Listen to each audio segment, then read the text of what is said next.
Всем доброй ночи. Вы знаете, друзья мои, на самом деле я этот ритуал решила вам подарить по мере возможности, обезопасив для обычного человека, поскольку человеку иногда в жизни нужно понять, кто против него что творит. И какие дальнейшие планы у этого человека, какие козни этот человек строит, и как это все приостановить, как противопоставить себя этому всему, как противостоять. Некоторые люди говорят, что я узнаю планы своих врагов заранее. То есть иногда потом читаю, что вот мы вот об этом думали, или где-то, наверное, написали, она узнала. Весьма смешно, конечно, за этим наблюдать. Но они никогда не поймут, откуда это приходит. Вот я сегодня делюсь этой тайной. Хочу вам сказать, что если человек, который ваш враг, очень силен, и силен как бы морально, духовно, энергетически, вы не сможете узнать его планы. Но вы можете понять, кто он. Кто есть ваш враг, если вы не знаете. То есть, если вы мучаетесь в догадках, кто это может быть, то вы вполне можете увидеть во сне. Иногда бывали случаи, что люди, которым я давала этот заговор, очень были ошарашены, потому что не ожидали увидеть близкого человека. А мы все знаем, что наши все враги идут из близкого окружения, да, со временем близкое окружение становится далеким окружением. Как правило, не все, конечно, но изначально из близкого окружения уходят от тебя и слухи, и все что угодно. Так вот, если этот враг ведьма, и вы знаете, что этот человек ведьма, то единственное, что вы можете сделать, это попросить прощения, попросить, скажем так, о снисхождении, и, может быть, человек смягчится и уберет то, что на вас делает. Могут вам показать, как вам это делают, что делают, но при этом, если человек сильно энергетически, повторяюсь, планы человека вы узнать не сможете. Если ваш враг слабее вас, то вы можете во сне спросить и узнать все его планы. Или он сам вам расскажет. Это, по сути, сон на вызов врага. То есть сон, когда вы можете вызвать своего врага, разузнать о его планах и быть осторожными.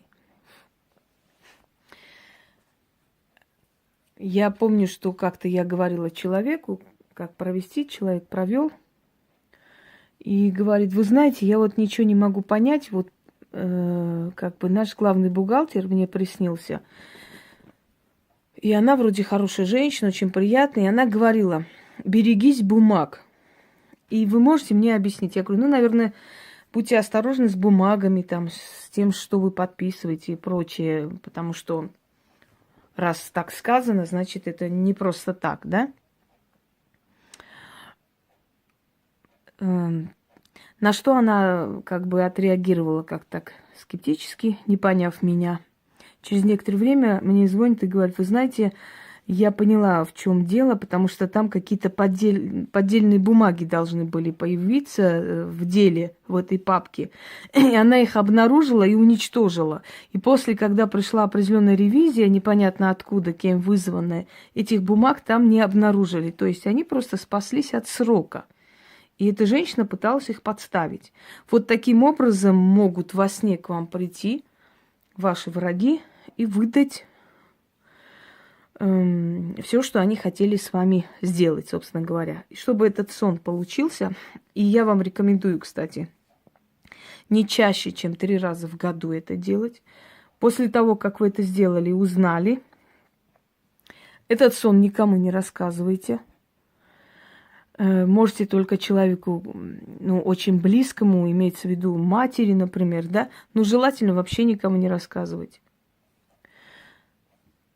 Оставьте черный хлеб, кусок черного хлеба и 13 монет возле любого дерева и говорите: «Откупаюсь за вещий сон».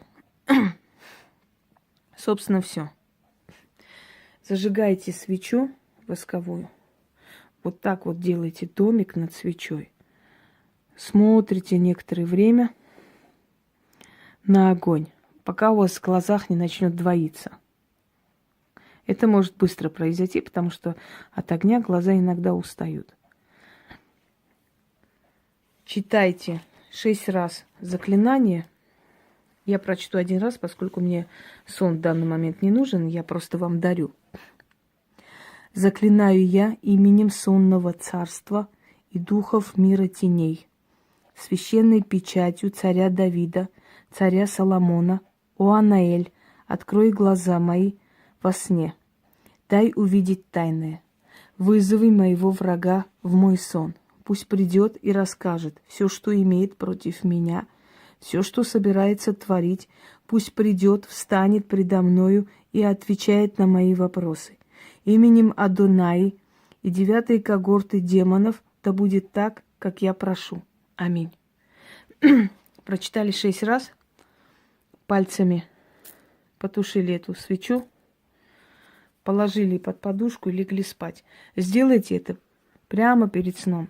После того, как вы это сделали, ни с кем не разговаривайте, никому ничего не пишите, на сайт не заходите, на WhatsApp не заходите, а просто берете свечу, вот прямо так ложите под подушку и ложитесь спать.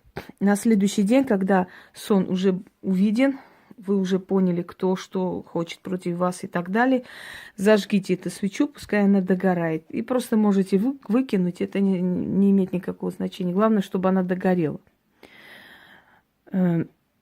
Откупитесь черным хлебом и 13 монетами для того, чтобы сон, который вам дали, вам помог в дальнейшем предотвратить, то есть чтобы он вам впрок пошел.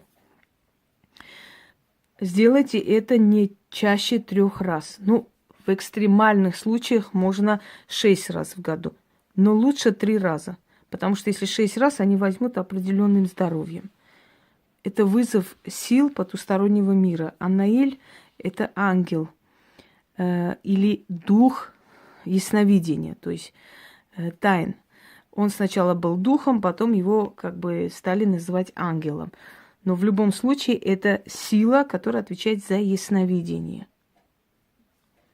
Всем удачи, пользуйтесь во благо.